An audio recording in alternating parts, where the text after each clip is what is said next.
Bienvenue à tous. Le temps des mémorandas, ce n'est ni le titre d'un ouvrage, ni celui d'un film, mais plutôt le climat socio-culturel qui règne en ce moment dans le monde artistique camerounais au regard des multiples correspondances adressées au chef de l'État par plusieurs collectifs de syndicats et associations du secteur de l'art musical au sujet de la situation d'agonie actuelle dans laquelle se trouvent les différentes corporations. Pour en parler, nous recevons un artiste musicien. Il est également secrétaire général du mouvement pour l'émergence de la culture camerounaise à l'horizon 2035.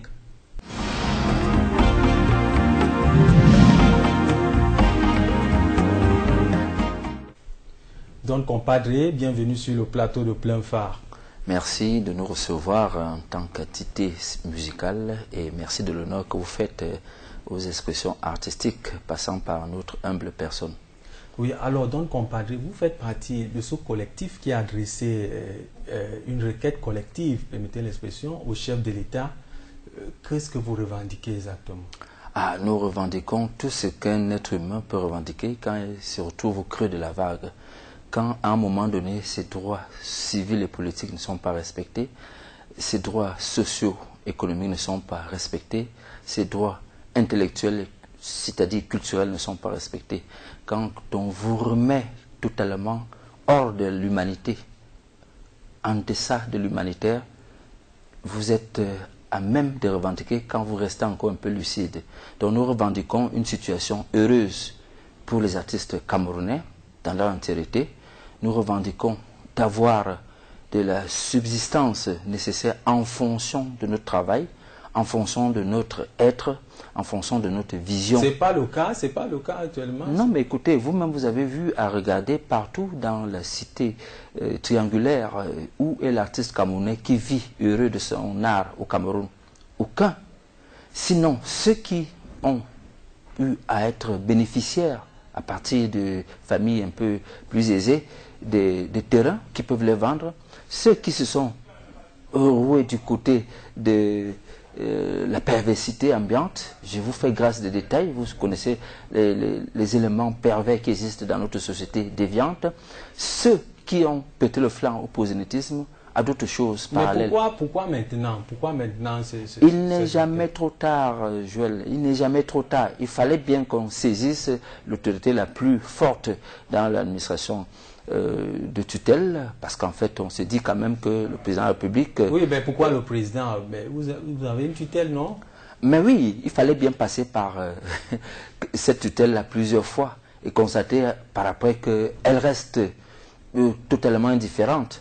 Nous n'allons pas voir Dieu le Père sans passer par Jésus-Christ. Nous sommes passés effectivement plusieurs fois à travers des correspondances, à travers des demandes d'audience, mais nous nous sommes heurtés à une fin de non-recevoir et nous avons dit, écoutez, on ne peut pas rester régulièrement là, alors que nous sommes des hommes publics, mourir comme des rats d'église, rester en forêt comme des bambouins de forêt, attendre tranquillement sa mort.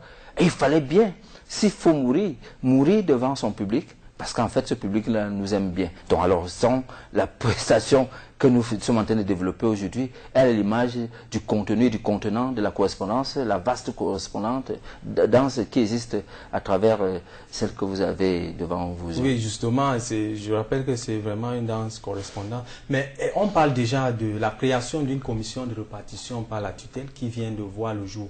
Qu'est-ce qui peut justifier cette mise sur pied? Cette énième commission. Le CIMAC, le syndicat des artistes ayant droit de musique, a interpellé la conscience gouvernementale à ce sujet. Bon, maintenant, nous, on n'est pas responsable de l'illégalité ou de l'illégitimité des formes que vont prendre ces différentes commissions qui existent. Nous avons réclamé notre argent un point, un tout. C'est-à-dire que le compte des dépôts... Qui a arraché Écoutez, votre argent? Si vous parlez du mot prendre et d'arracher, je ne suis pas loin de vous.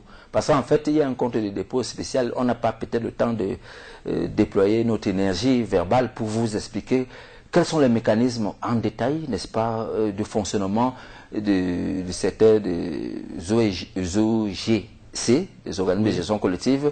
Oui. Bon, mais on peut vous dire quand même qu'il y a un compte de dépôt spécial, n'est-ce pas, qui est comme un guichet unique. En son sein, héberge l'agent des artistes des 4 corporations du Cameroun en fonction des réalités de la loi en vigueur, la loi 2000/11 du 19 décembre relative aux droits d'auteur et droits voisins. Et il y a donc un partage intersocial qui est effectué à ce niveau. Et à partir de cela, il y a un autre partage qu'on appelle le partage intrasocial, n'est-ce pas, à l'intérieur des organismes collectifs. Oui. Cela veut dire, on dit que si au niveau de la catégorie B, art musical, la société est inexistante, cela ne veut pas pour autant dire que les finances qui retombent régulièrement et de façon automatique dans ce compte de dépôt spécial n'existent pas. C'est donc cet argent-là qu'on demande. On ne veut plus savoir quel est le problème qui s'est passé ou qui ne s'est pas passé. Qu'on nous restitue cet argent, n'est-ce pas, pour qu'au moins les enfants aillent à l'école. Parce qu'en fait, c'est grave, la situation est totalement obscurantiste du point de vue de cette lecture-là. Oui, je reviens toujours à cette commission de répartition qui vient de voir le jour. Est-ce que vous faites partie de cette commission?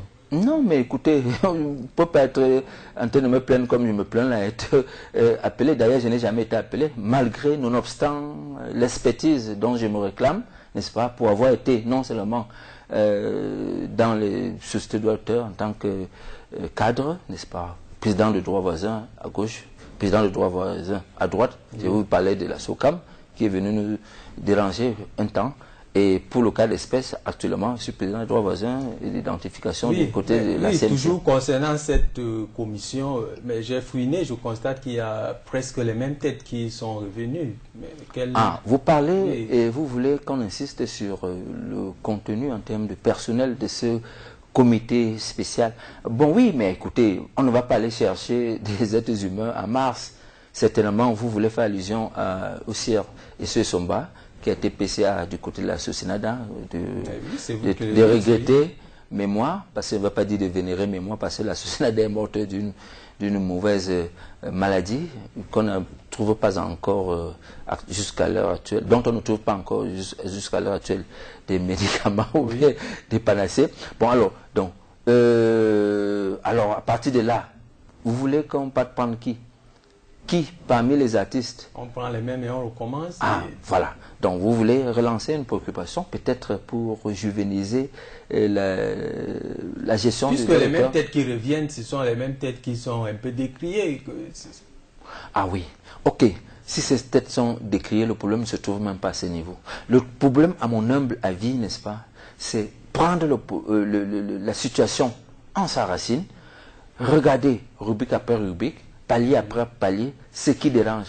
Est-ce que dans le cadre institutionnel et même dans le cadre juridique, les lois, les dispositions républicaines qui existent pour gérer notre train-train quotidien dans le monde de la gestion collective, est-ce que tout cet arsenal institutionnel et juridique-là est bien portant, n'est-ce pas, en fonction de nos réalités locales? Je dis oui.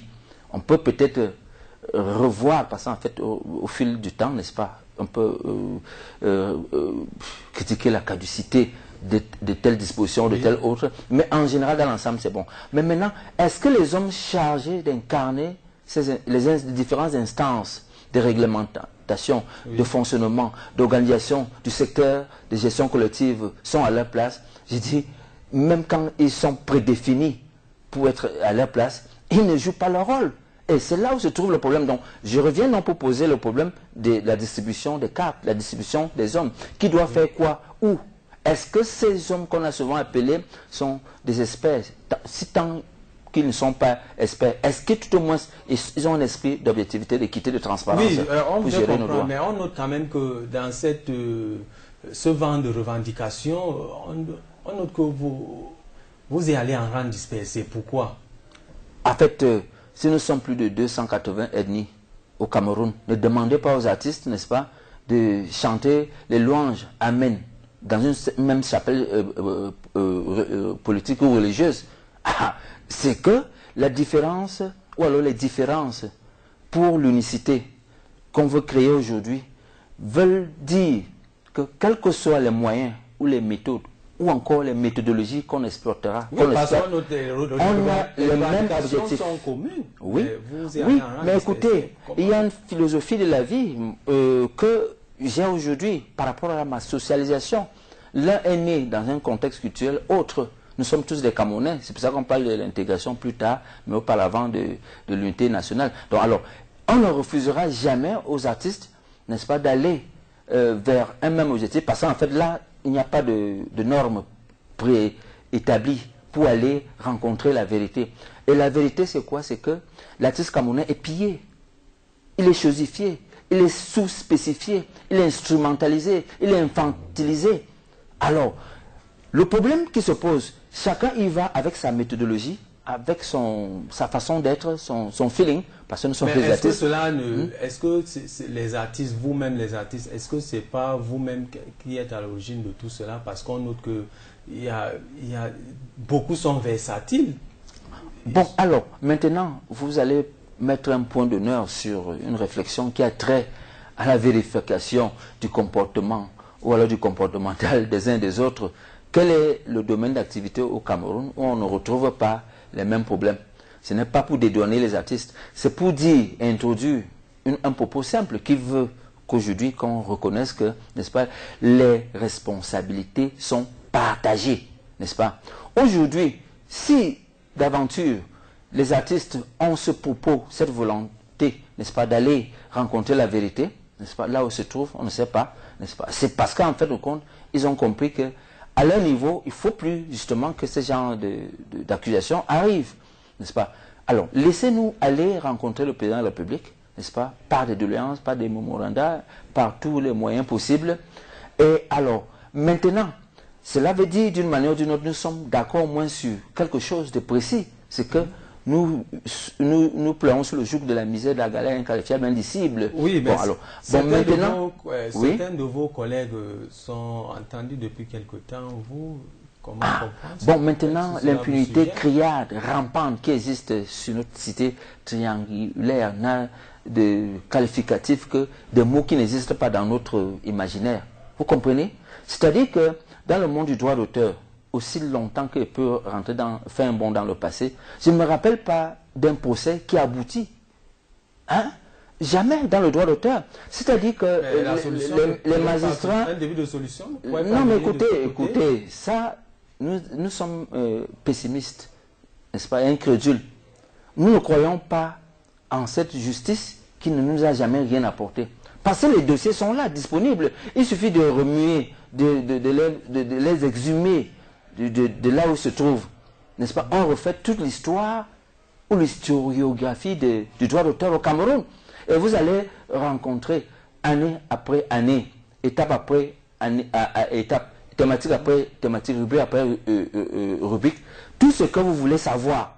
Ils ont des dossiers, ça ne meurt pas. Mais pourquoi on fait épanouir ou alors émerger un esprit d'impunité? Il y a un problème. Oui. Parce que quand un magistrat travaille, il travaille en fonction d'un avocat, un avocat qui travaille en fonction d'un camp, un camp qui travaille en fonction des lobbies. Oui, une dernière question pour sortir de cet entretien. Il a annoncé 3 centres d'intérêt événementiel dans les prochains jours. Ces événements se tiennent presque aux mêmes heures, à la même date. Vous, le 30 août, à 10 h. C'est pas déjà parfois au même endroit, au Palais des Congrès, qui est sous la tutelle du ministère des Arts et de la Culture, vont se dérouler 2 cérémonies, n'est-ce pas? Le SICAMU sera là-bas, je crois que c'est la même 10 h. Oui, le SINAPOM sera aussi là-bas, 10 h. Entre-temps, le CIMAC sera du côté du collège de la retraite, 10 h aussi. En fait, c'est la guerre des tranchées. Ce n'est pas la guerre des tranchées, mais cela a été voulu. Je crois que le pionnier dans tout ça, c'est le CIMAC à travers la CEPAC de Mme Calvino. Stratégiquement parlant, je ne sais pas qui tiendrait donc les secrets de cette stratégie élaborée pour faire quoi? Pour formuler quelles recommandations? Vous savez, c'est ce désordre-là. On soupçonne beaucoup plus encore la main invisible de la tutelle administrative dans le champ culturel d'avoir organisé des situations parallèles, alors qu'un syndicat comme le SINAPOM avait voulu réaliser... Vous-même, vous, les artistes, vous cautionnez cela, vous participez. Non, mais les artistes, qu'est-ce que vous voulez qu'ils fassent? Ils vont prendre des guitares au SICAMU, 100 guitares sont disponibles là-bas, ils vont prendre l'argent au SINAPOM, de l'argent est disponible là-bas, et du côté du CIMAC, à travers la CEPAC de Mme Calvino, Locon, il y a des fournitures scolaires. Vous demandez aux gens qui souffrent dans cette société, que vous autres, tous les membres de la société camerounaise, parce que là j'accuse toute la société camerounaise, n'est-ce pas, d'avoir laissé perdurer une situation au vu et au su de tout le monde. L'artiste camerounais est devenu objet de raillerie sociale et sans que personne ne s'émeuve. Donc alors, il y a un problème.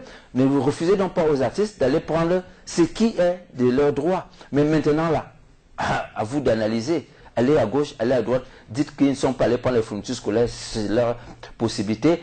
Les guitares, c'est leur vision. De l'argent, parce qu'en fait, il y a les artistes ou alors les créateurs des œuvres charitables. Mais il y a aussi les créateurs des œuvres de l'esprit. Donc, d'un côté, il y a ceux qui sont... Donc, vous voyez, c'est pas évident. Ok, Don Padre, merci d'avoir accepté ce plateau. Merci, nous sommes très ravis. Vous voyez, le temps qui nous a été imparti est très court.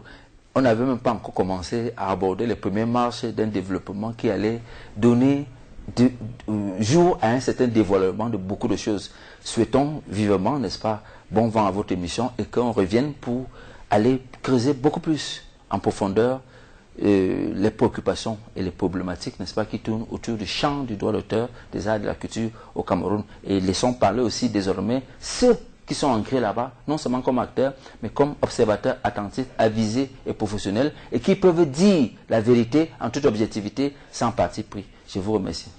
C'est la fin de cette édition de Plein Phare. Vous pouvez à présent reprendre une activité normale, surtout ne décrochez pas.